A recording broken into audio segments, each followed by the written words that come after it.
First word है stringent, इसका part of speech है एडजेक्टिव, इसकी इंग्लिश मीनिंग है स्ट्रिक्ट, प्रिसाइज, हिंदी मीनिंग है सख्त या कठोर।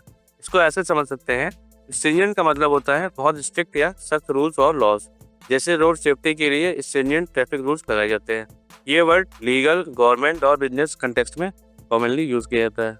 For example, the government has implemented stringent law to curb crime. सरकार ने अपराध रोकने के लिए सख्त कानून लागू किए हैं। सिनोनिम्स देख लेते हैं, स्ट्रिक्ट, रिगरस। सिनोनिम्स देखते हैं, लीनिएंट, फ्लेक्सिबल। अब नेक्स्ट वर्ड देखते हैं, वल्नरेबल, इसका पार्ट ऑफ स्पीच है एडजेक्टिव, इसकी इंग्लिश मीनिंग है ससेप्टेबल टू हार्म और अटैक, हिंदी मीनिंग है असुरक्षित या कमजोर। इसको ऐसे समझ सकते हैं, वल्नरेबल का मतलब होता है असुरक्षित या कमजोर, जो इजीली अटैक हो सकता है। जैसे साइबर सिक्योरिटी के मामले में पर्सनल डेटा वल्नरेबल होता है। सिक्योरिटी, हेल्थ और पब्लिक सेफ्टी के कंटेक्स्ट में ये वर्ड कॉमनली यूज किया जाता है। For example, women feel vulnerable in public spaces due to safety concerns. महिलाएं सार्वजनिक स्थानों पर सुरक्षा कारणों से असुरक्षित महसूस करती हैं।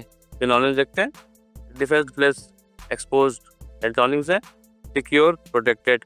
अब नेक्स्ट वर्ड देखते हैं, ऑर्डील, इसका पार्ट ऑफ स्पीच है नाउन, इसकी इंग्लिश मीनिंग होगी ए पेनफुल और डिफिकल्ट एक्सपीरियंस, हिंदी मीनिंग है कठिन परीक्षा या कष्टदायक अनुभव। इसको ऐसे समझ सकते हैं, ऑर्डील का मतलब है एक ऐसा पेनफुल या चैलेंजिंग एक्सपीरियंस जो किसी के लिए मेंटली या फिजिकली टफ हो। जैसे एग्जाम्स के टाइम स्टूडेंट्स के प्रेशर एक ऑर्डील होता है। किसी भी टफ या पेनफुल सिचुएशन को डिस्क्राइब करने के लिए इस वर्ड का यूज अक्सर किया जाता है।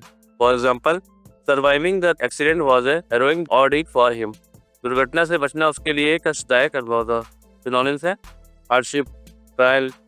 एंटोनिम्स है कंफर्ट, रिलीफ।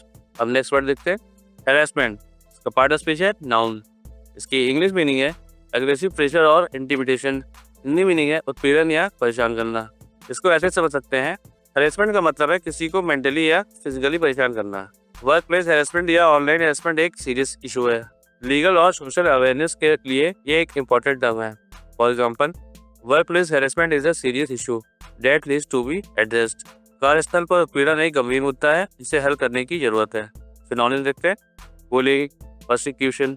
एंटोनिम्स है सपोर्ट, प्रोटेक्शन।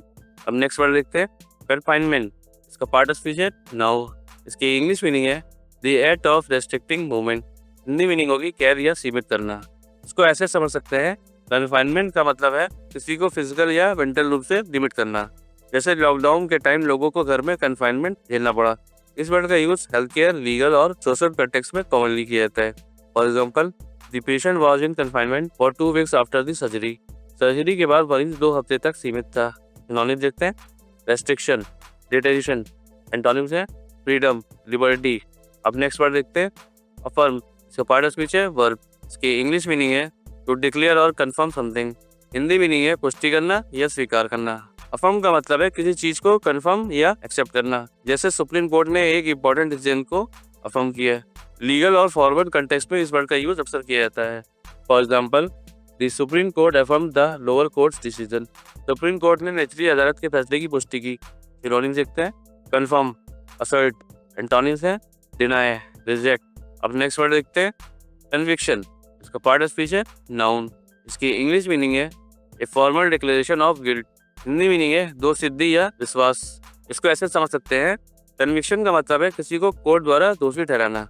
जैसे एक क्रिमिनल को फ्रॉड के केस में कन्विक्शन मिली।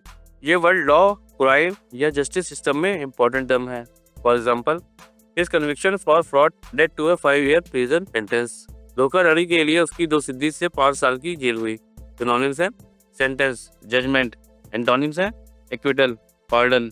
अब नेक्स्ट वर्ड देखते हैं, परसिस्टेड, इसका पार्ट ऑफ स्पीच है एडजेक्टिव, इसकी इंग्लिश मीनिंग है continuing firmly despite obstacles, Hindi meaning है दृढ़ या लगातार। इसको ऐसे समझ सकते हैं, परसिस्टेंट का मतलब है लगातार बिना रुके किसी चीज को करना। जैसे एक स्टूडेंट की परसिस्टेंट मेहनत उसे सक्सेस दिलाती है। सक्सेस और पर्सनालिटी डेवलपमेंट के कंटेक्स्ट में ये कॉमन वर्ड है। For example, her persistent efforts finally led to success. उसके निरंतर प्रयासों से अंततः सफलता मिली। सिनोनिम्स देखते हैं, डिटरमाइन, अनइरिडी। एंटोनिम्स है इंटरमिटेंट, इनकंसिस्टेंट। अब नेक्स्ट वर्ड देखते हैं, एनकम्बस, इसका पार्ट ऑफ स्पीच है वर्ब, इसकी इंग्लिश मीनिंग है टू इंक्लूड और कवर समथिंग, हिंदी मीनिंग है समाविष्ट करना या घेरना। इसको ऐसे समझ सकते हैं, एनकम्पस का मतलब है किसी चीज को कम्प्लीटली कवर करना। जैसे एक प्रोजेक्ट मल्टीपल एस्पेक्ट्स को एनकम्पस कर सकता है। ये वर्ड बिजनेस प्रोजेक्ट्स और पॉलिसी के कंटेक्स्ट में कॉमनली यूज किया जाता है। For example, the project will encompass all aspect of rural development. ये परियोजना ग्रामीण विकास के सभी पहलुओं को समाहित करेगी। सिनोनिम्स देखते हैं, इंक्लूड, सराउंड। एंटोनिम्स है, एक्सक्लूड, ओमिट। अब नेक्स्ट वर्ड देखते हैं, परपेट्रेटर। इसका पार्ट ऑफ स्पीच है नाउन। इसकी इंग्लिश मीनिंग है a person who commits a crime. Hindi meaning है अपराधी या दोषी। इसका मतलब है कोई भी व्यक्ति जो क्राइम या गलत काम करे। जैसे एक रॉबरी का परपेट्रेटर वो इंसान होता है जो चोरी करता है। इस वर्ड का यूज क्रिमिनल लॉ और न्यूज रिपोर्ट्स में काफी कॉमनली किया जाता है। For example, the police arrested the perpetrator of the robbery. Police ने डकैती के अपराधी को गिरफ्तार किया। सिनोनिम्स है, ऑफेंडर, क्रिमिनल। एंटोनिम्स है, victim, innocent. Thank you for watching.